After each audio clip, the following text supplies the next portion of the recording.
श्री गुरु चरण सरोज रज निज मन मुकुर सुधारी। वरनौ रघुवर विमल यश जोदायक फलचारी। तुलसीदास जी के पद कमल बारंबार मनाए। गुण गावहूँ सिय राम के हनुमत हो सहाय। लेत सदा सुधि दीन की सहज दया के धाम। जननी जनक हमारे प्रभु श्री सीताराम। बोली सियावर रामचंद्र भगवान की जय। श्री राधा कृष्ण भगवान की जय। श्री गौरी शंकर भगवान की जय। श्री हनुमान जी महाराज की जय। श्री गुरुदेव भगवान की जय। श्री तुलसीदास जी महाराज की जय। सब संतन की जय, सब भक्तन की जय। जय जय श्री सीताराम, जय जय श्री राधे श्याम। नमः पार्वती पतये, हर हर महादेव। हम सब पर सौभाग्यशाली हैं कि करुणा निधान भगवान की अकारण करुणा के कारण श्री रामचरितमानस के आधार पर भगवान श्री राघवेंद्र सरकार की मंगलमयी कथा का गायन श्रवण लाभ हम सब मिलकर प्राप्त कर रहे हैं। परंपरा अनुक्रम में श्री भगवान नाम संकीर्तन मिलजुल कर श्रद्धा के साथ करें। श्री राम जय राम, जय जय राम।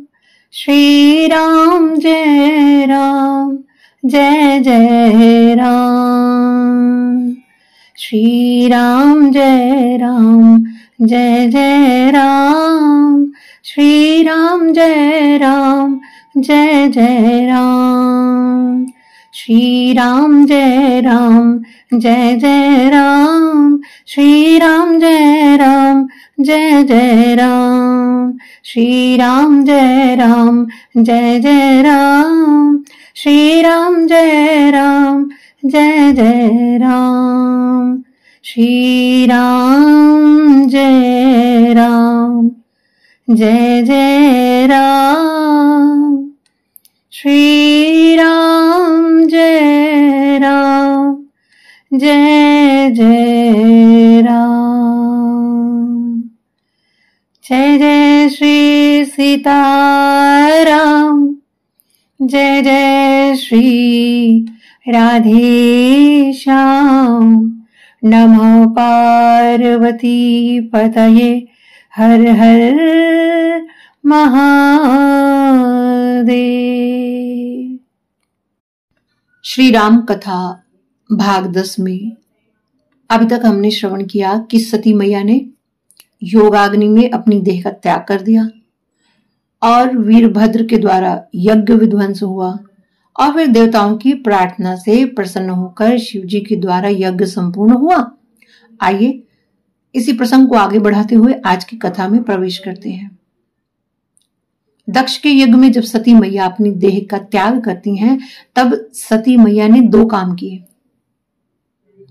पहला काम क्या किया माता ने? तजहु तुरत देह तेहि हेतु उर धरी चंद्रमौलि वृषकेतु। तो सती मैया ने पहला काम तो ये किया, अपनी देह का त्याग करते समय अपने हृदय में भोलेनाथ जी को बिठाया। और दूसरा काम क्या किया, इसका उत्तर हमें तुलसी बाबा की अगली चौपाई में मिलता है।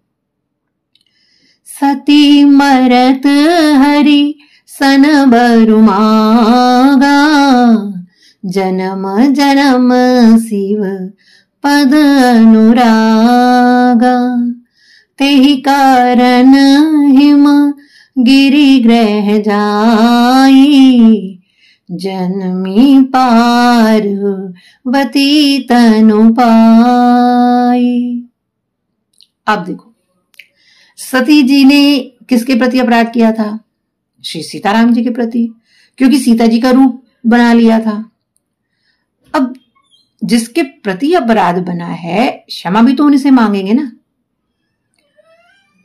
तो सती मैया अपने अंतिम क्षण में श्री सीताराम जी से अपने अपराध की क्षमा मांगते हुए वरदान मांगा। कैसे? तो यहां बाबा क्या लिखते हैं? सती मरत हरि सन बरु मांगा। इस चौपाई का बड़ा ही सुंदर अर्थ हमारे संतजन करते हैं। संतजन कहते हैं हरि अर्थात यहां पर श्री सीताराम जी है। कैसे? क्योंकि हरि अर्थात राम जी, क्योंकि श्री हरि ही राम जी के रूप में अवतरित हुए हैं। और हरि का यहां एक अर्थ और भी है, कहते हैं हरि का अर्थ है सीता। अच्छा, सीता जी कैसे हैं यहां पर? तो संत कहते हैं देखो, श्री राम जी है नीलवर्ण और श्री सिया जो है पीतवर्ण, और इन दोनों में कोई भेद नहीं है, ये दोनों एक ही हैं। तो जब नील रंग में पीत रंग मिलता है तो रंग बनता है हरा, और हरा जो शब्द है वो पुल्लिंग शब्द है, और हरि जो है वो स्त्रीलिंग का वाचक है। तो यहां हरि शब्द सीता जी के लिए भी आया है, तो हरि अर्थात सीता जी भी हुआ।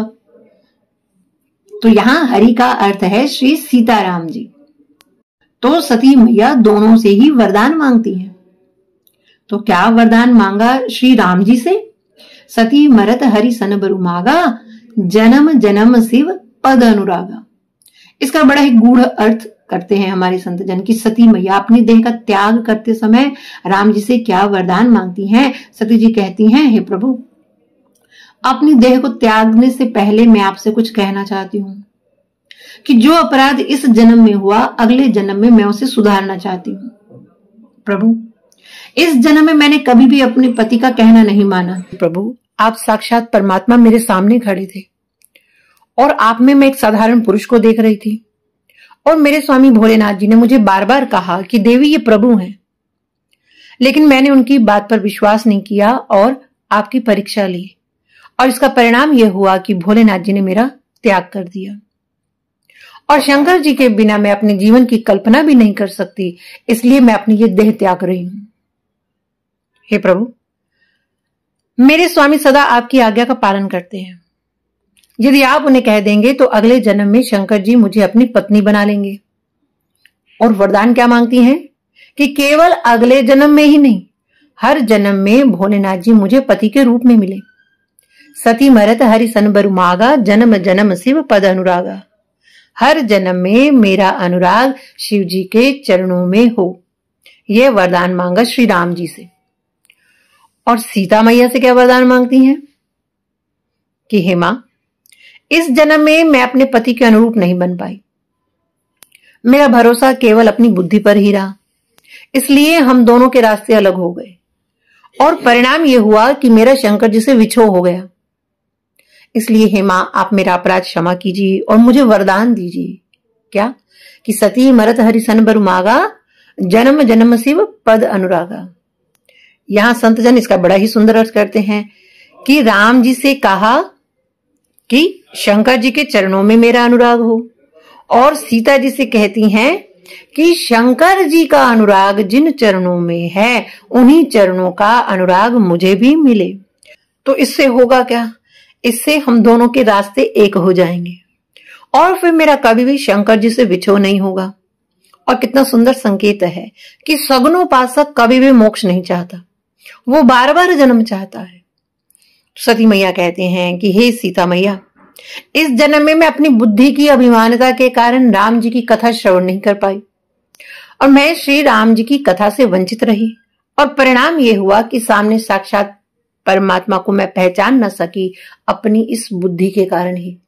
इसलिए हे मां, अगले जन्म में आप मुझे बुद्धिमान नहीं श्रद्धावान बनाना, ताकि मैं श्री राम जी की कथा गंगा को प्रवाहित कर सकूं। अच्छा, अब यहां पर सती मैया ने राम जी से राम जी की भक्ति नहीं मांगी। क्या मांगा राम जी से? कि हर जन्म में शंकर जी के चरणों में मेरा अनुराग रहे। क्यों? क्योंकि राम जी क्या देते हैं? राम जी से राम जी की प्रार्थना करने पर राम जी शिव जी के चरणों का अनुराग प्रदान करते हैं। क्योंकि शिव जी कौन है? ये विश्वास रूप है। इसलिए रामायण को राम जी का घर कहा गया और राम जी के घर में यदि प्रवेश पाना है तो शिव चरित्र रूपी दरवाजे से गुजरना पड़ेगा। और वैसे भी राम जी और शिव जी का आपस में 3 प्रकार का संबंध है, स्वामी, सेवक और सखा का।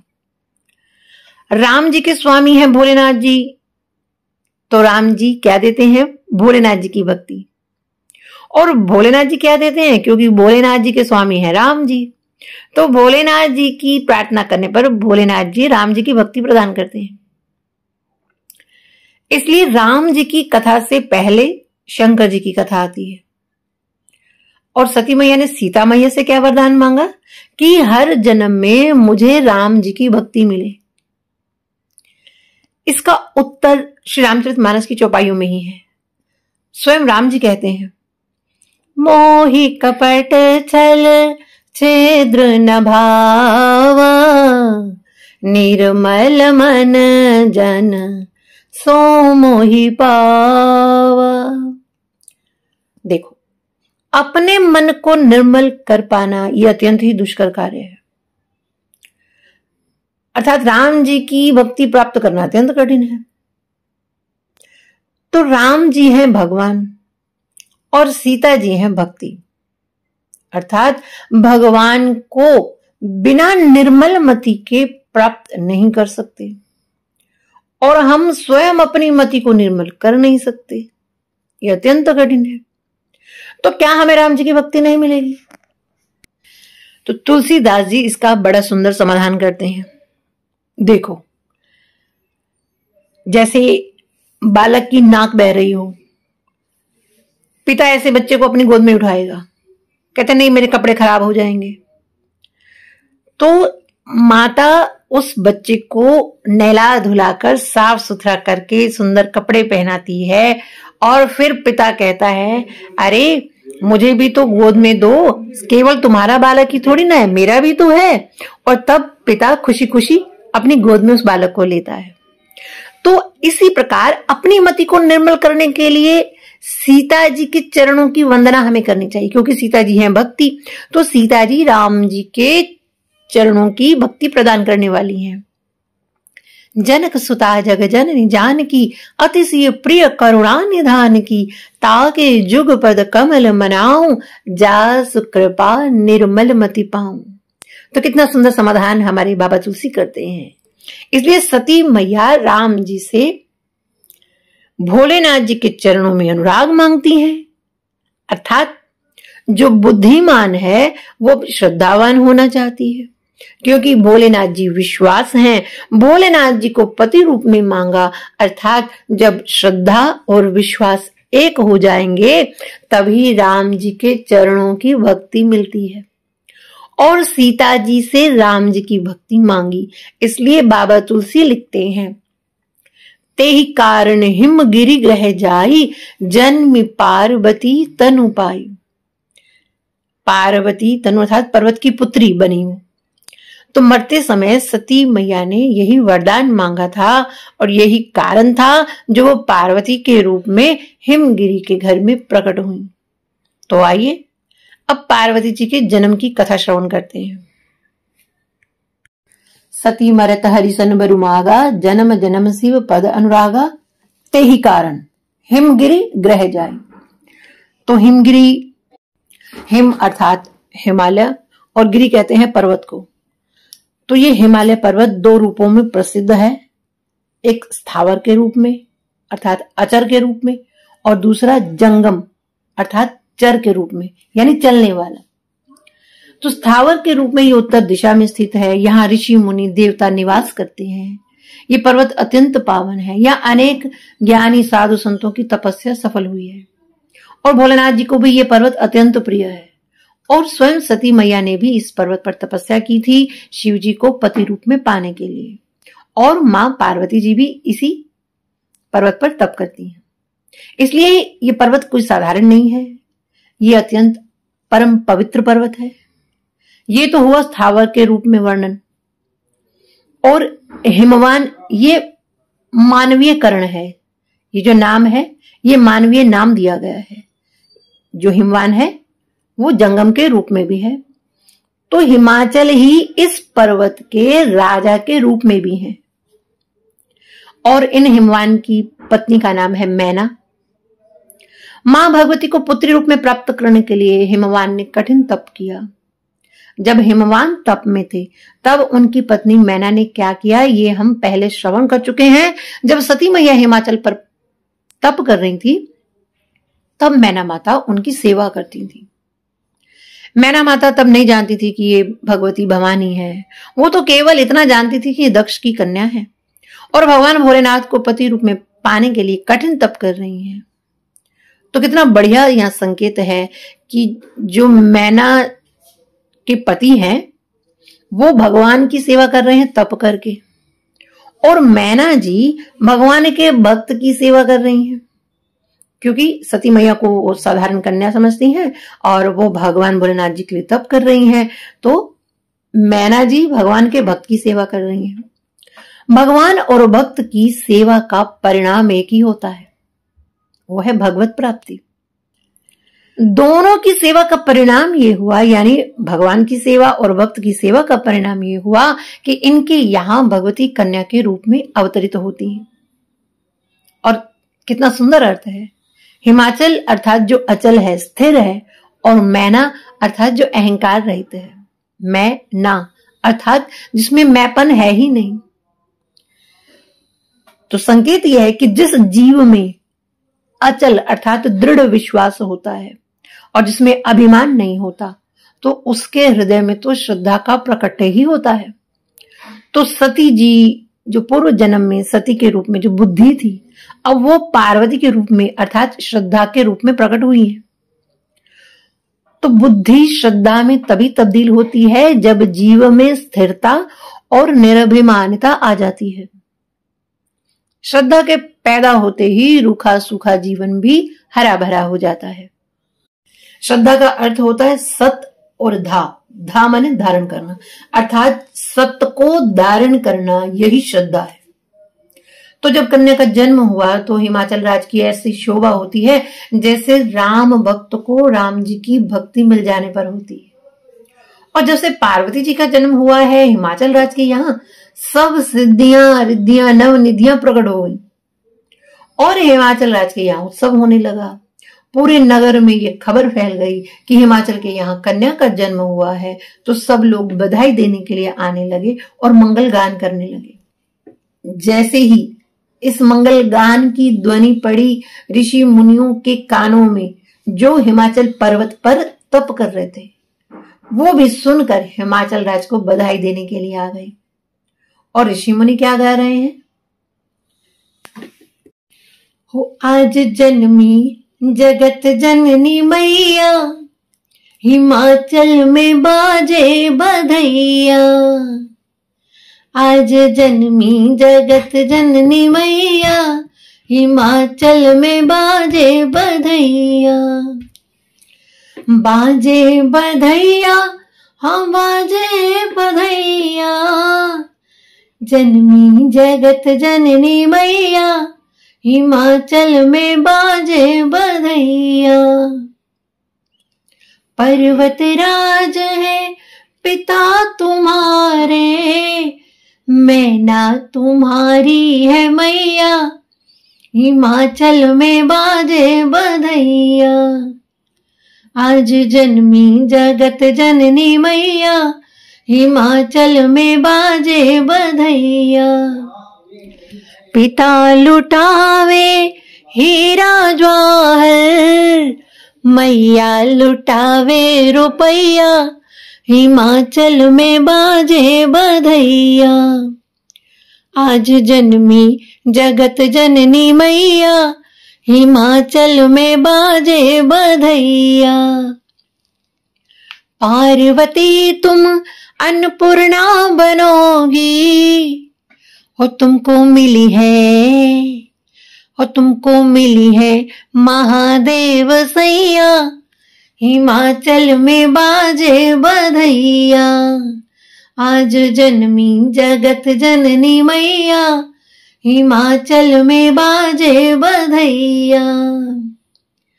आशुतोष की प्राण प्रिया हो, हम सबके भाग्य बढ़ैया, हिमाचल में बाजे बधैया। आज जन्मी जगत जननी मैया, हिमाचल में बाजे बधैया। बाजे बधैया, हाँ बाजे बधैया, बाजे बधैया, हाँ बाजे बधैया। जन्मी जगत जननी मैया, हिमाचल में बाजे बधैया। महाराज आनंद हो गया। सब साधु संत माँ को आशीर्वाद देते हुए मन में विचार करते हैं, अरे अब तक हमने बहुत से लोगों को आशीर्वाद दिया, लेकिन आज भगवती को आशीर्वाद देकर तो हमारा आशीर्वाद ही धन्य हो गया। हमारा आशीर्वाद पाकर लोग धन्य होते हैं, लेकिन आज हमारा आशीर्वाद ही धन्य हो गया। और अपने भाग्य की बढ़ाई करने लगे। बोलिए गौरा मैया की जय। और इस प्रकार बहुत ही मंगल बधाई हुई। और अब दिन आ गया मैया के नामकरण का। तो हिमाचल राज ने विद्वानों को बुलाया और नामकरण संस्कार कराया। और फिर सब बधाई गाने लगे।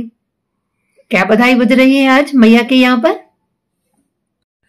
बाजे बधाई चहुर अंगना मैया के, बाजे बधाई चहुर अंगना मैया के।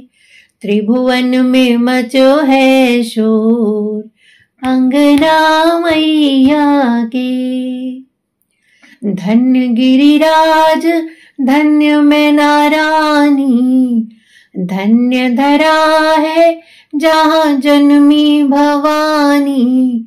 धन धन बानी चहुर अंगना मैया के।